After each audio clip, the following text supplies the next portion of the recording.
Hello friends, I am Sumitra and welcome to TET Manthan. तो discuss करेंगे आज कुछ ऐसे वर्ड्स के बारे में जो आपके दोस्त भी होते हैं पेपर में और कुछ आपके दुश्मन भी होते हैं, है ना।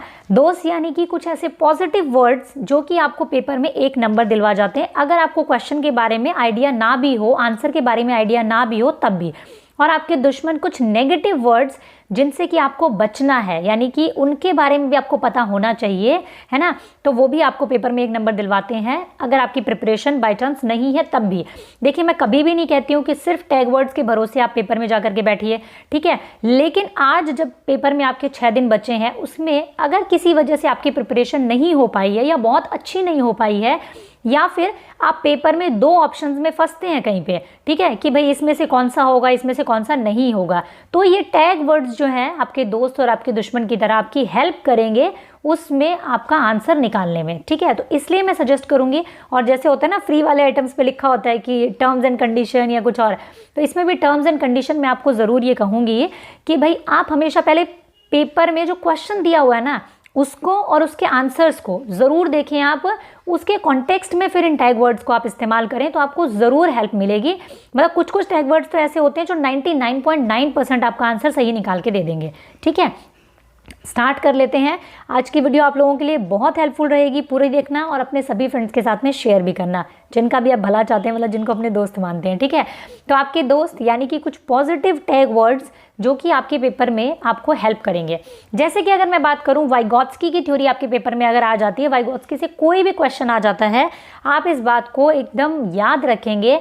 वाइगॉत्स्की जो है वो सोशल इंटरेक्शन की बात करते हैं, ठीक है, सोशल इंटरेक्शन की बात करते हैं, साथ साथ में ये बात करते हैं कल्चर के बारे में। देखो, सोशल के बारे में बात तो बहुत सारे लोग करते हैं, बेंडूरा भी करते हैं, प्याजे भी करते हैं, लेकिन वाइगॉत्स्की का मेन चीज़ है कि वो संस्कृति के बारे में, समाज और संस्कृति दोनों के बारे में बात करते हैं, कोलैबोरेशन की बात करते हैं। भाई, जहाँ पे समाज की बात होगी वहाँ पे कोलैबोरेशन की बात होगी, ग्रुप लर्निंग की बात होगी, और इसके साथ साथ में वो पीयर लर्निंग को भी प्रमोट करते हैं, ठीक है। यानी कि आपका जो साथी समूह है उससे आपको सीखना चाहिए और कोलैबोरेशन में सीखना चाहिए, ग्रुप लर्निंग में सीखना चाहिए, ऐसा वाइगॉत्स्की कहते हैं। तो ये कुछ ऐसे टैग वर्ड्स हैं जो वाइगॉत्स्की से रिलेटेड क्वेश्चन में अगर आ जाते हैं तो आपका आंसर यहाँ से ज़रूर निकलेगा, ठीक है। नेक्स्ट देखते हैं फटाफट से। नेक्स्ट है हमारा चाइल्ड सेंटर्ड एजुकेशन। याद रखेंगे आप, पेडागॉजी, रियल लाइफ में आप लोग पेडागॉजी को एज ए टीचर कितना मानते हैं कितना नहीं मानते पता नहीं, लेकिन यहाँ पे पेडागॉजी में आपका जो बच्चा होता है वो बिल्कुल भगवान है। उसके बारे में कोई भी ऑप्शन, बच्चा नालायक है, बच्चा इंटेलिजेंट नहीं है, बच्चे के अंदर कमी है, बच्चे को घर में होमवर्क दे दीजिए, बच्चे को एक्स्ट्रा प्रैक्टिस करवानी चाहिए, एटसेट्रा एटसेट्रा, बच्चे के बारे में जो भी नेगेटिव बातें होंगी वो कभी भी आपका ऑप्शन नहीं होगा। चाइल्ड सेंटर्ड एजुकेशन की बात की जाती है, मतलब कि हर हाल में आप बच्चे की कमी को दूर करेंगे, बच्चे की कमी को दिखाएंगे नहीं, कहीं पर भी नोट डाउन नहीं करवाएंगे उसको, ठीक है। नेक्स्ट अगर हम बात करें, एक और कीवर्ड आपका जो कि आपका क्या रहेगा, नेक्स्ट है आपका प्रोवाइडिंग अपॉर्चुनिटीज़। अब आपका ये ऑप्शन बहुत अच्छा होता है कि बच्चे को आप अपॉर्चुनिटीज़ देंगे, ठीक है, बहुत सारी उसको क्या करेंगे आप, अपॉर्चुनिटीज़ देंगे, ठीक है। जब भी किसी क्वेश्चन में लिखा जाता है, क्वेश्चन के आंसर में होता है कि आप अपॉर्चुनिटीज़ प्रोवाइड करेंगे बच्चे को, बहुत सारे उसको मौके देंगे, तो वो ऑप्शन आपका हमेशा अच्छा रहता है। इंटेलिजेंस का अगर आ जाता है, इंटेलिजेंस में एक बहुत ही कॉमन क्वेश्चन आता है, इंटेलिजेंस क्या है। तो इंटेलिजेंस में बहुत सारे ऑप्शन होते हैं, कन्वर्जेंट थिंकिंग वाला बच्चा इंटेलिजेंस है, क्रिएटिविटी वाला बच्चा इंटेलिजेंस है, वो सारी चीज़ें एक ही में आ जाती है और वो आपकी क्या रहती है, मल्टी डायमेंशनल है इंटेलिजेंस आपका, ठीक है। ग्रुप ऑफ एबिलिटीज़ है, सेट ऑफ कैपेबिलिटीज़ है, यानी कि इंटेलिजेंस कोई एक चीज़ नहीं है। बच्चे का क्रिएटिव होना एक चीज़ है, इंटेलिजेंस होना अलग चीज़ है। तो एक सेट ऑफ आपकी एबिलिटीज़ है, यानी कि ग्रुप है बहुत सारी क्षमताओं का, मल्टी डायमेंशनल है आपका, ठीक है, बहुआयामी है। इंटेलिजेंस के बारे में अगर क्वेश्चन आ जाए तो आपका आंसर हमेशा यहाँ से निकलेगा। प्याजे के बारे में बात आ जाए, प्याजे का कोई भी क्वेश्चन आ जाता है बच्चे के बारे में, प्याजे हमेशा ये कहते हैं कि बच्चा जो है अपनी समझ का निर्माण खुद करता है, मतलब समाज से इंटरेक्शन करके बच्चा जो है अपनी एक स्कीमा बनाता है, अपने आसपास के एनवायरनमेंट को खुद देखता है, खुद प्रयोग करता है और खुद सीखता है, ठीक है। जैसे वाइगॉत्स्की ज़्यादातर मतलब फोकस करते हैं कि वो समाज से सीखता है, अपने बड़ों से सीखता है, लेकिन प्याजे कहते हैं नहीं, बच्चा किसी से नहीं सीखता, बच्चा खुद से सीखता है, वो खुद अपने आप में एक नन्हा वैज्ञानिक होता है, लिटिल साइंटिस्ट होता है। तो प्याजे का ऑप्शन आपका हमेशा बच्चे के उसमें निकलेगा कि बच्चा खुद से करता है activities. Engagement of child, active participation, बच्चे का एंगेजमेंट जहां भी होगा ऑप्शन में कि बच्चे को एंगेज करके सिखाइए, बच्चे को एक्टिविटी में पार्टिसिपेशन करवाइए, वो ऑप्शन हमेशा हमेशा 101% आपका सही होगा। ठीक है, बजाय इसमें बस इतना सा हो कि उसमें नॉट ना लिखा हुआ हो। ठीक है, नेक्स्ट देख लेते हैं फटाफट से। नेक्स्ट है आपका एक और पॉइंट जो मैं कहूँगी हैंड्स ऑन एक्सपीरियंस। ये आपका बहुत आता है, हैंड्स ऑन एक्सपीरियंस यानी कि खुद करके देखने दिया जाए बच्चे को। ठीक है, सबसे बेहतर ऑप्शन आपका, अगर कहें कि भाई उसको ब्लैक बोर्ड पे करवा दो, उसको होमवर्क दे दो, फलाना ढिमकाना, कुछ नहीं करवाना, हैंड्स ऑन एक्सपीरियंस यानी कि उसको खुद करके देखने दिया जाए। नेक्स्ट देखते हैं फटाफट से। नेक्स्ट क्या है आपका इंटीग्रेटेड मैनर। जो भी चीज़ें बच्चे को, जैसे कि हम बात कर लेते हैं, इंग्लिश में आपका आता है LSRW। ठीक है, आपकी जो स्किल होती है आपकी लैंग्वेज की, listening, speaking, reading and writing, तो ये क्या करना है आपको बच्चे को इंटीग्रेटेड मैनर में सिखाना होता है, यानी कि आपका अंतर संबंधित होती है, इंटर रिलेटेड होती है ये सारी की सारी स्किल्स आपकी। ठीक है, तो जो भी चीज़ें आपके बच्चे को सिखानी होती है वो कोई आइसोलेटेड में नहीं, कभी भी उसको आप अकेले रख के नहीं सिखा सकते। बच्चे को भाषा आप एक कमरे में बंद कर दो, क्या उसको भाषा बोलनी आ जाएगी? नहीं आएगी। तो ये चारों चीज़ें, लिसनिंग, स्पीकिंग, रीडिंग, राइटिंग, आपकी इंटरेक्शन से आनी चाहिए, और दूसरा इंटीग्रेटेड मैनर में आप इनको सिखाएंगे। तीसरी आपकी आती है ब्रेनस्टॉर्मिंग। बहुत ही अच्छा वर्ड है, इतना प्यारा वर्ड है कि पूछो मत, 1 नंबर दिलवा जाएगा आपको। ब्रेनस्टॉर्मिंग यानी कि बच्चे का दिमाग का इस्तेमाल जहां भी होता हो, जिस ऑप्शन में ब्रेनस्टॉर्मिंग आपको मिल जाए, आंख बंद करके आप वो ऑप्शन लगा सकते हैं, बट पेपर में क्वेश्चन को जरूर पढ़ लेना, बिल्कुल आंख मत बंद कर लेना। ठीक है, क्योंकि गोले भी तो भरना है ना आंख खोल के। तो ब्रेनस्टॉर्मिंग आपका जहां भी होगा वो ऑप्शन आपका सही होगा। ब्रेनस्टॉर्मिंग यानी बच्चे के दिमाग पे जोर पड़ना चाहिए, ऐसा नहीं है वो बैठा हुआ है आराम से और टीचर पढ़ाया जा रहा है, उसका दिमाग कहीं चल ही नहीं रहा, जंग लग रहा है उसके दिमाग में। ब्रेनस्टॉर्मिंग यानी कि उसका दिमाग इस्तेमाल होना चाहिए बच्चे का, जो भी एक्टिविटी आप करवा रहे हैं। ठीक है, उसके बाद आता है रियलिया, यानी कि रियल लाइफ से कनेक्टेड होना चाहिए जो भी चीज़ आप उसको करवा रहे हैं। रियलिया आपकी एक टर्म है जो कि इंग्लिश पेडागोजी में आपकी ज़्यादातर पूछी जाती है। उसका मतलब ये है कि रियल लाइफ से कनेक्ट करके करवाइए, रियल ऑब्जेक्ट के साथ में उसको समझाइए। तो जब भी रियलिया या रियल लाइफ एक्सपीरियंसेस से जुड़ने की बात होगी, वो ऑप्शन आपका हमेशा बहुत ही अच्छा ऑप्शन होगा। कनेक्ट विद प्रीवियस नॉलेज, सबसे बेस्ट ऑप्शन। अगर आपसे पूछ लिया जाए कि ऐसा कौन सा इसमें से एक बेटर ऑप्शन है जिसमें कि बच्चे को किस तरीके से सिखाया जाए, तो क्या होगा? Connect with previous knowledge. बच्चे के पास जो पहले से ज्ञान है ना, उसमें आपको क्या करना है, आगे बिल्ड ऑन करनी है चीज़ें। ठीक है, ये भी पूछा जाता है क्वेश्चन में कि जो प्रीवियस नॉलेज है उसको क्या करना है, डिनाई कर देना है, एक्सेप्ट करना है, बिल्ड ऑन करना है, क्या करना है? तो बिल्ड ऑन करना है, यानी कि प्रीवियस नॉलेज, जो उसकी पुरानी नॉलेज है ना, जितना उसको आता है उसी को बेस बना करके आपको उसको आगे की चीज़ें सिखानी है। उसको नकारना नहीं है कि तुमको जो आता है वो तो बेकार है बिल्कुल ही, है ना। तो वो वाली चीज़ हमें नहीं करनी है। उसके बाद आता है lot of opportunities, ample opportunities बोल दिया जाए, लॉट ऑफ अपॉर्चुनिटीज़ बोल दिया जाए। ठीक है, मतलब कि बहुत सारी अपॉर्चुनिटीज़ बच्चे को प्रोवाइड करवानी है आपको। यहाँ पे एम्पल अपॉर्चुनिटीज़ की बजाय एम्पल प्रैक्टिस आ जाए तो वही आपका नेगेटिव हो जाएगा कि बहुत सारी प्रैक्टिस करवानी है। प्रैक्टिस पे हम जोर नहीं देते हैं, ठीक है, रटने पे, प्रैक्टिस पे, इन सब चीज़ों पे जोर नहीं देते हैं। Practice in context. अब देखो, प्रैक्टिस वर्ड ही है आपका जो कि नेगेटिव में भी हो सकता है, पॉजिटिव में भी। अगर सिर्फ आ जाए एम्पल प्रैक्टिस, यानी कि बहुत सारी प्रैक्टिस करवा दो। अब मैथ्स के क्वेश्चन की बात आ जाए या इंग्लिश में ग्रामर की बात आ जाए, कह दो कि उसको प्रैक्टिस करवा दो दुनिया भर की, नहीं करवानी प्रैक्टिस उसको। लेकिन अगर बोला जाए कि कॉन्टेक्स्ट में प्रैक्टिस करवा दो, यानी संदर्भ में सिखा दो, तो वो आपका ऑप्शन सही होगा। यानी प्रैक्टिस के साथ में कॉन्टेक्स्ट वर्ड आने से प्रैक्टिस जो है वो आपका पॉजिटिव बन जाता है। कॉन्टेक्स्ट यानी संदर्भ में सिखा देना बच्चे को, जैसे चीज़ें चल रही है उसी में चलते चलते मैं अपने बच्चे को सिखा दिया। क्लासरूम के एनवायरनमेंट में उसको चीज़ें सिखा दी आपने, ग्रामर अलग से रटवाई नहीं आपने उसको, क्लासरूम में ही छोटे छोटे वर्ड्स कॉन्टेक्स्ट में उसको इस्तेमाल करते हुए आपने सिखा दिए। तो वो हो गया आपका कॉन्टेक्स्ट में सिखाना, संदर्भ में सिखाना। ठीक है, इसके अलावा लर्निंग बाय डूइंग की बात जहाँ पर भी आ जाए, बच्चा खुद करके देखे, तो वो ऑप्शन आपका सबसे बेस्ट ऑप्शन होगा। डाइवर्जेंट थिंकिंग की बात आ जाए, ओपन एंडेड क्वेश्चन आ जाए, क्रिएटिव थिंकिंग जहाँ बच्चे की लगती हो, वो आपका ऑप्शन बहुत ही बेहतर ऑप्शन होगा। इसमें से क्वेश्चन आपसे पूछा जाता है बाकायदा, आपके सामने एक क्वेश्चन होगा कि भाई ये वाला जो आपका क्वेश्चन है, कौन सा ऐसा प्रश्न होगा 4 ऑप्शन में से जिसमें कि बच्चे की ओपन एंडेड थिंकिंग लगेगी या डाइवर्जेंट थिंकिंग लगेगी या बच्चे का खुद का दिमाग जो है वो खुलेगा। तो आपका हमेशा ऐसा ऑप्शन सही होगा जिसमें ये कहा जाए कि बच्चा खुद के शब्दों में व्यक्त करे। ठीक है, बच्चा अपने अनुभवों को बताए, तो वो क्या होगा, ओपन एंडेड क्वेश्चन होगा हमेशा। ठीक है, जब भी ये बोले कि 5 रंगों के नाम बताओ, ठीक है, आपको पूछ लिया जाए कोई और इस मतलब इसकी राजधानी क्या है, देश की राजधानी क्या है, तो वो क्या होगा, क्लोज एंडेड क्वेश्चन, मतलब उसका एक फिक्स आंसर है, बच्चे को कुछ सोचना नहीं पड़ता उसके अंदर में।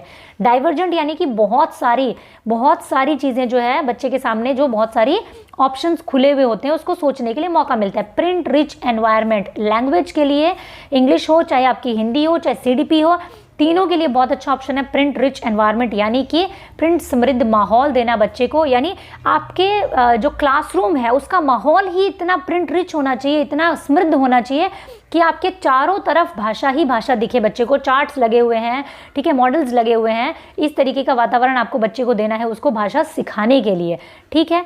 तो ये आपके हैं इनेबलिंग प्रैक्टिस इन कॉन्टेक्स्ट, ये मैं पहले कर चुकी हूँ।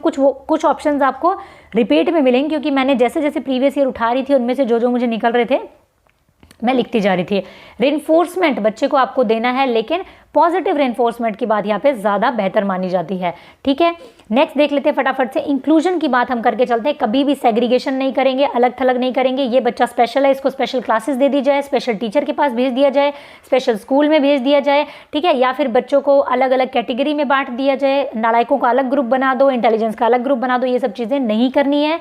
इंक्लूजन करके चलना है, यानी कि बच्चों को सबको समावेश करके चलना है, समावेशी शिक्षा को मानते हुए चलना है हमें, ठीक है, इंक्लूजन करके चलना है। उसके बाद में आता है लैंग्वेज गेम, आपका इंग्लिश हो चाहे हिंदी हो, लैंग्वेज गेम जो होता है आपका सबसे बेस्ट ऑप्शन होता है बच्चे को किसी भी तरीके से लैंग्वेज की कोई भी एक्टिविटी को सिखाने का, ठीक है। फिर आता है आपका ग्रुप डिस्कशन, पीयर इंटरेक्शन, जिसकी बात हमारे वाइगोत्स्की जी भी करते हैं कि ग्रुप डिस्कशन होना चाहिए, पीयर इंटरेक्शन होना चाहिए, तो ये आपका बहुत ही अच्छे ऑप्शन में गिना जाता है, ठीक है। साथ में बढ़ जाते हैं हम लोग अपने नेक्स्ट पेज पे। अब देख लेते हैं आपके कुछ दुश्मनों को, है ना, जैसे मैंने कहा ना, इसे संभल के रखना है इन लोगों से, दुश्मनों से, नेगेटिव वर्ड से, ठीक है, गुस्से वाले। तो ये क्या करना है, इनसे लड़ाई नहीं करनी है, ये अपने वो वाले दुश्मन नहीं है। यहाँ पे कुछ नेगेटिव वर्ड्स हैं जिनको आपको ध्यान में रखना है, जिनसे बच के चलना है। ये जिस ऑप्शन में दिख जाए वो ऑप्शन आपका नहीं होगा कभी भी, ठीक है। सिर्फ उस एक कंडीशन में हो सकता है जब आपको नो पूछा गया हो कि कौन सा नहीं है, तब क्या होगा, आपका नेगेटिव वाला ऑप्शन ही आपका आंसर होगा। ये बात आपको याद रखनी है। लीस्ट पूछ लिया जाए, नहीं पूछ लिया जाए, ये सब चीज़ों को आपको ध्यान में रखना है, और तब ये वाले ऑप्शंस आपके आंसर के रूप में भी काम आएंगे। तो एम्पल प्रैक्टिस, जैसे मैंने समझाया था, बहुत ज़्यादा प्रैक्टिस करवाना सही नहीं माना जाता। Note down from black board, कि बच्चे को अगर आपने कुछ चीज़ें सिखानी है तो क्या करना है, बच्चे को ये कह दो होमवर्क करके ले आओ बहुत सारा, ब्लैक बोर्ड से नोट डाउन कर लो, ठीक है। ये सारी चीज़ें क्या है, हम नेगेटिव ऑप्शंस में लेते हैं, ये हमारे आंसर कभी भी नहीं होते हैं। जेंडर बायसनेस, याद रखना है, जेंडर बायसनेस की बात जिस भी ऑप्शन में होती हो कि लड़कियां ज़्यादा इंटेलिजेंस होती हैं, लड़के मूर्ख होते हैं, लड़के इंटेलिजेंस होते हैं, लड़कियां मूर्ख होती हैं, ये सब चीज़ें की बात जहाँ भी की जाए वो आपका ऑप्शन कभी नहीं होगा। याद रखना, दो क्वेश्चन आते हैं हमेशा, इससे दो पॉइंट से क्वेश्चन आते हैं, जेंडर बायसनेस और जेंडर स्टीरियोटाइपिंग। जेंडर बायसनेस कहाँ होती है, जब भी कभी एक जेंडर की तरफ झुकाव होता है, ठीक है, टीचर का इंटरेक्शन क्लास में लड़कियों के साथ में ज़्यादा है, या टीचर का इंटरेक्शन क्लास में लड़कों के साथ में ज़्यादा है, बातचीत लड़कों से ज़्यादा होती है, तो क्या होगा, जेंडर बायसनेस होगा, यानी कि लैंगिक भेदभाव।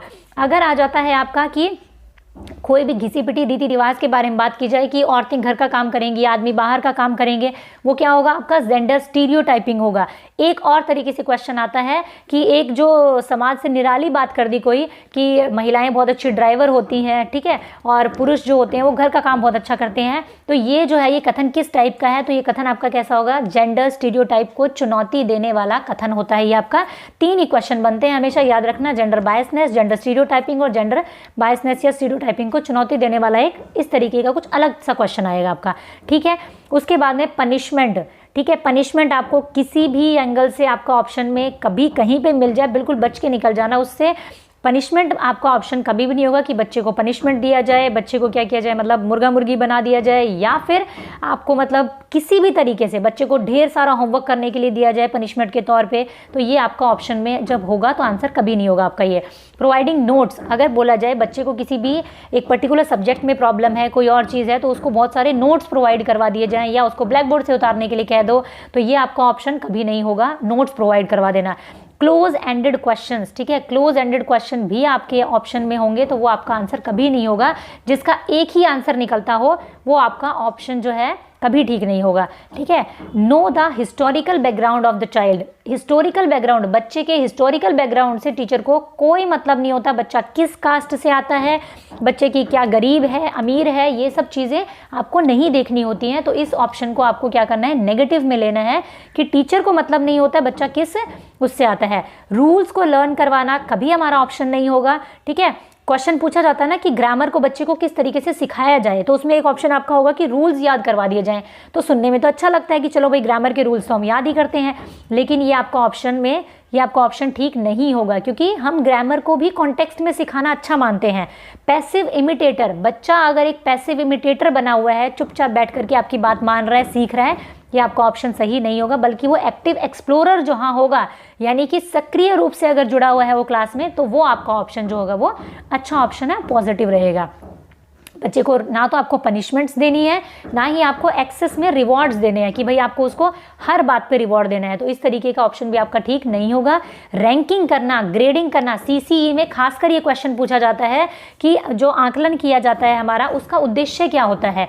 बच्चे को रैंक कर दिया जाए, ठीक है, उनको रैंकिंग में डिवाइड कर दिया जाए, बच्चे का ग्रेड कर दिया जाए, बच्चों को क्या है मतलब इंटेलिजेंस में और मूर्ख में डिवाइड कर दिया जाए, इस तरीके के ऑप्शंस आपके कभी ठीक नहीं होते। सीसीई का या असेसमेंट का आपका मेन उद्देश्य क्या होता है, बच्चे की जो लर्निंग हुई है उसको हमें देखना है, हमारे ऑब्जेक्टिव्स कितने पूरे हुए हैं, कोई लर्निंग गैप तो नहीं रह गया है, उसको डायग्नोस टीचिंग देनी है हमें, ठीक है, उसके बाद में उसको रेमेडियल टीचिंग देनी है। ये सब हमारे उद्देश्य होते हैं जब भी आपकी उसका आता है सीसीई की बात आती है या असेसमेंट की बात आती है। कंपटीशन की बात हम कभी नहीं करते कि बच्चों का कंपटीशन करवा दिया जाए या उसको कंपटीशन में बिल्कुल पारंगत कर दिया जाए। रोट लर्निंग, मेमोराइजिंग, रिमेंबरिंग करना, क्रैमिंग करना, रट लेना, ठीक है, रोट मेमोराइजेशन, रट लेना, रिमेंबर यानी याद कर लेना, ये सब चीज़ें कभी भी हम लोग पॉजिटिव में नहीं लेते हैं। स्पेशल क्लासेस, जैसे कि मैंने बताया कि इंक्लूजन करके चलना है, बच्चे का समावेश करके चलना है। बच्चा कहीं भी पिछड़ रहा है, कहीं भी पीछे रह रहे हैं, हम उसको कभी भी स्पेशल क्लासेस की बात नहीं करते हैं। हम उसको रेगुलर क्लासेस में रहते हुए उसके लिए हम अपने टीचिंग लर्निंग जो आपकी प्रोसेस है उसके अंदर आप चेंज करेंगे, अपने मेथड में चेंज करेंगे। बच्चे को क्लास से अलग करने की बात हम नहीं करते कभी भी, ठीक है। उसके बाद में आता है सेग्रीगेशन करना, सेपरेट करना। सेम चीज़, स्पेशल क्लासेस दे देना, बच्चे को सेग्रीगेट कर देना, उसको सेपरेट क्लास में भेज देना, सेपरेट ग्रुप में बैठा देना, ये सारे आपके नेगेटिव ऑप्शंस में आते हैं। ओनली टेक्स्ट बुक, अब टेक्स्ट बुक पे एक क्वेश्चन फिक्स है आपका, कहीं भी आ सकता है पूरे पेपर में, किसी लैंग्वेज वाले में आ जाए चाहे वैसे आ जाए।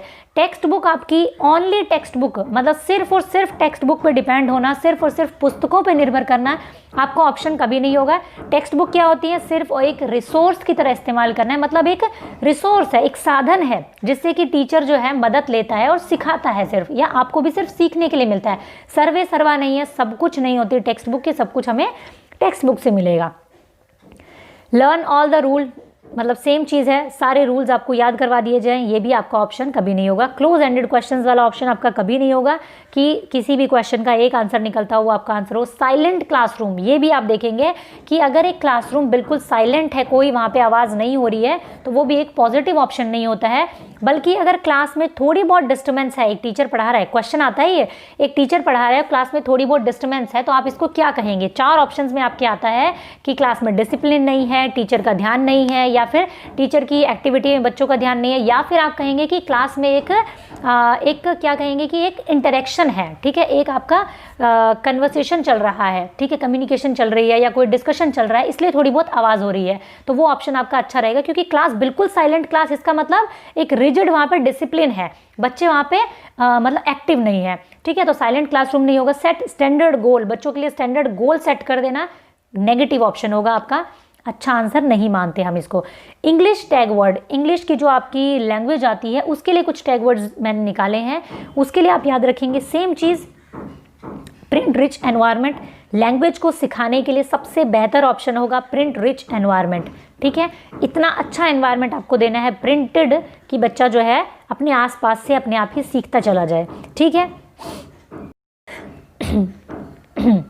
इंक्वायरी बेस्ड लर्निंग या फिर डिस्कवर, बच्चे का ये ऑप्शन आपका हमेशा अच्छा रहता है। इंक्वायरी बेस्ड लर्निंग यानी बच्चा जो है कुछ सीख रहा है तो उसकी खुद की इंक्वायरी होनी चाहिए, उसके अंदर में कुछ डिस्कवर करे, वो उसको पका पकाया सब कुछ हमें नहीं देना है, ठीक है, स्पून फीडिंग बच्चे को नहीं करनी कि सब कुछ आप करके दे रहे हैं, नहीं, हमें उसको एक्टिविटी में इन्वॉल्व करना है। इंक्वायरी बेस्ड लर्निंग होनी चाहिए कि बच्चा खुद कुछ करे, ठीक है। उसके बाद में आता है आपका एंकरेज करना है आपको बच्चे को, जब भी बच्चा कुछ अच्छा करता है तो आपको एंकरेज करना है उसको, ठीक है। उसके बाद engage in meaningful task, meaningful task में बच्चे को आपको इंगेज करके चलना है, ठीक है। एज ए टीचर आप ही सब कुछ नहीं करते रहेंगे, इंगेजमेंट बच्चे का बहुत ज़रूरी होता है। कनेक्ट विद रियल वर्ल्ड, जैसा कि मैंने पहले ही बताया कि रियल वर्ल्ड के साथ में आप कनेक्ट करके उसको सिखाएंगे, ठीक है। ओपन एंडेड आपके क्वेश्चंस होने चाहिए, डाइवर्जेंट थिंकिंग होनी चाहिए, कनेक्ट विद प्रीवियस नॉलेज और इंटरैक्टिव क्लासरूम। ये लैंग्वेज में भी आपके सेम टैग वर्ड्स रहते हैं, तो आप इनको ध्यान में रखेंगे कि प्रीवियस नॉलेज से कनेक्ट करके चलेंगे। अब सावधान हो जाना है, किस लिए सावधान हो जाना है, क्योंकि कुछ वर्ड्स आपके सामने आने वाले हैं, इनको आपको पेपर में बिल्कुल अच्छे से देखना है और इस तरीके से देखना है कि अपने आंखें खोल करके इनको बढ़िया से देखना है और इसी के अकॉर्डिंग पेपर में आपको चलना है और इनको वहीं देखना है, घर आकर के नहीं देखना कि हाय इसके अंदर तो नॉट लिखा हुआ था, मैं तो इसका सही वाला आंसर लगाया ही, है ना, ये नहीं करना है। तो नॉट लिखा हुआ हो आपके पेपर में, लीस्ट लिखा हो या फिर एक्सेप्ट लिखा हो, ये तीनों वर्ड नहीं हो, ठीक है, या फिर लीस्ट लिखा हो या एक्सेप्ट यानी इसके अलावा लिखा हो, तो आपको बहुत ही ध्यान से क्वेश्चन को पढ़ना है। उस केस में क्या होगा, नहीं लिखा है अगर आपसे पूछ लिया जाए कि इसमें से ऐसा कौन सा एक ऑप्शन है जो बच्चे के लिए लैंग्वेज को सिखाने के लिए उपयोगी नहीं है, ठीक है, जो नहीं है, तो इसका मतलब जो आपका नेगेटिव टैग वर्ड होंगे ना, वही आपका आंसर निकल करके आएगा, क्योंकि नॉट लिखा हुआ है तो हमें नेगेटिव वाला छांटना है। लीस्ट यानी कि जो सबसे कम अच्छा है, इनमें से चारों ऑप्शंस में से हो सकता है तीनों बहुत अच्छे होंगे, इस तरीके के ऑप्शंस में तीनों ऑप्शंस बहुत अच्छे होंगे, एक थोड़ा कम अच्छा होगा लीस्ट वाले में। एक्सेप्ट में भी सेम चीज़ होगा, चारों ऑप्शंस आपको अच्छे लगेंगे कि यार ये तो चारों ही अच्छे लग रहे हैं, लेकिन उसमें आपको ऐसे ध्यान रखना है कि इनमें से थोड़ा कम अच्छा कौन सा है, वो मेरा आंसर निकलेगा, ठीक है। और सबसे ज़्यादा महत्वपूर्ण पूछ लिया जाए तो उसमें से आपको क्या करना है, चारों ही ऑप्शन आपके अच्छे होंगे, लेकिन सबसे बेस्ट वाला कौन सा है वो आपको चूज़ करना है। तो इन वर्ड्स को आप ज़रूर पेपर में बैठे तो ध्यान रखें कि आपको पूछा जाता है जो भी चीज़ सही नहीं है, इनमें से कौन सा सही नहीं है, नॉट कौन सा है, लीस्ट कौन सा है, एक्सेप्ट कौन सा है, तो आप ध्यान रखेंगे। अब हिंदी के कुछ टैग वर्ड्स देख लेते हैं, क्योंकि हिंदी में आपको कई बार लैंग्वेज का फ़र्क आ जाता है थोड़ा सा। सेम चीज़ है, शिक्षक केंद्रित। जब भी आपका ऑप्शन होगा शिक्षक केंद्रित, यानी कि कुछ ऑप्शंस ऐसे होते हैं जब हम कहेंगे कि टीचर को रिलैक्स कर देना चाहिए, ठीक है, टीचर हमेशा अच्छा कहता है, टीचर जो है टीचर को बच्चे को डांट देना चाहिए, क्लास से बाहर निकाल देना चाहिए, इस तरीके के जो ऑप्शंस होंगे जो टीचर का फेवर करते हैं एक तरीके से, वो आपके नेगेटिव वर्ड्स होते हैं, क्योंकि ये चाइल्ड पेडागोजी है आपकी, ठीक है। यहाँ पे बच्चा भगवान है, टीचर हर हाल में बच्चे की प्रॉब्लम को सॉल्यूशन करने की कोशिश करेगा, सॉल्व करने की कोशिश करेगा। कोई भी एक्सक्यूज़ यहाँ पर टीचर के बारे में नहीं सुना जाता। टीचर जो है यहाँ पे बिल्कुल एकदम शक्तिमान के जैसा है, उसको सब कुछ आता होता है और वो सब कुछ कर सकता है, ठीक है। एक चीज़ और ध्यान रखनी है, टीचर को सब कुछ आता होता है लेकिन फिर भी वो बच्चे के सर पे मतलब ऐसे भगवान बन के नहीं बैठेगा, भगवान यहाँ बच्चा ही रहेगा। टीचर क्या रहेगा, हमारा जो एनसीएफ कहता है टीचर क्या रहेगा, एक सुविधा दाता होगा। हिंदी में अगर मैं बात करूं तो टीचर क्या होगा, सुविधा दाता होगा। इंग्लिश में मैं कहूँगी फैसिलिटेटर होगा, ठीक है। टीचर क्या करेगा, आपको ऑब्जर्व करेगा, आपकी बातों को, आपके काम को, और आपको फैसिलिटेट करेगा, यानी जहां आप गलती करेंगे वहां पे आपकी मदद करेगा, ठीक है।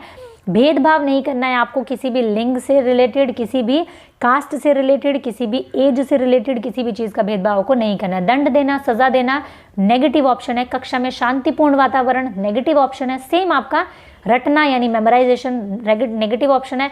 ये मैंने सिर्फ हिंदी में इसलिए लिखे ताकि हिंदी में आपको मीनिंग पता हो इन सब चीज़ों के, हिंदी में आ जाए तो भी। कंठस्थ करना यानी कि आपको रट लेना, रोट मेमोराइजेशन, ये आपका नेगेटिव ऑप्शन होगा। याद कर लेना नेगेटिव ऑप्शन होगा।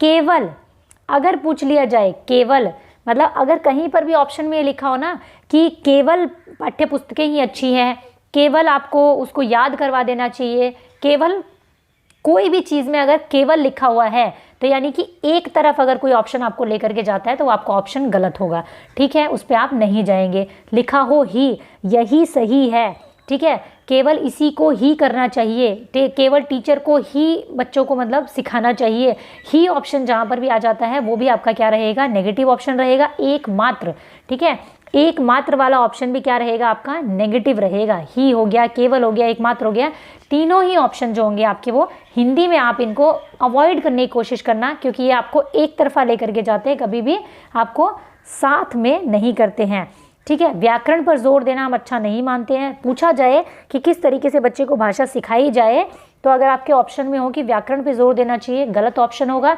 भाषा किस तरीके से सिखाई जाए, उसको संदर्भ में जोड़ करके सिखाई जाए, ठीक है, डेली लाइफ से जोड़ करके सिखाई जाए। बाल केंद्रित आपकी शिक्षा होनी चाहिए, हिंदी में वास्तविक जीवन से जोड़कर आपको सिखाना है, ठीक है। बच्चे के सर्वांगीण विकास की जहाँ पर बात की जाए ना, जब भी लैंग्वेज में या किसी में भी आपका एक ऑप्शन हो कि इससे बच्चे का सर्वांगीण विकास होगा, वो आपका 101% बहुत ही अच्छा ऑप्शन होगा, पॉजिटिव वर्ड होगा, ठीक है।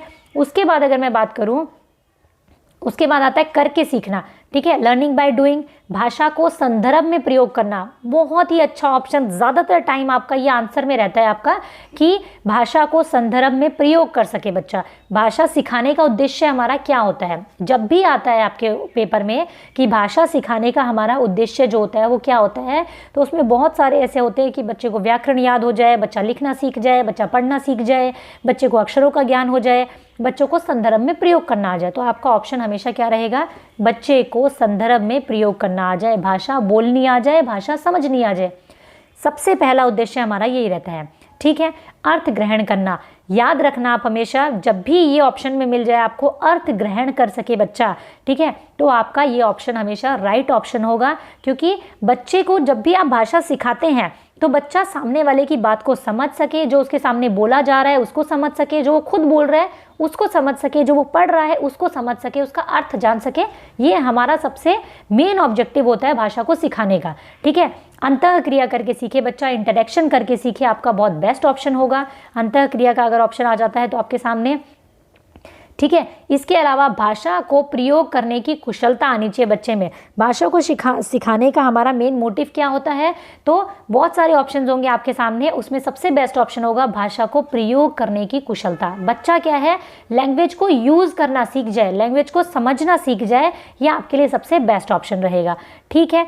इसके अलावा अगर हम बात करें समृद्ध भाषा परिवेश, जैसे कि मैंने इंग्लिश में बताया, इंग्लिश में लिखा होगा प्रिंट रिच एनवायरनमेंट, हिंदी में लिखा होगा समृद्ध भाषा परिवेश आपका, ठीक है। सेम है आपका पारस्परिक संवाद, यानी कि आपस में कम्युनिकेशन करना, इंटरेक्शन होना बच्चे का, ठीक है, वो बहुत ज़रूरी है आपका, जो कि आपका क्या रहेगा, पॉजिटिव ऑप्शन रहता है, ठीक है। इसके अलावा अपने शब्दों में कहना, ये एक बहुत अच्छा ऑप्शन रहता है आपका।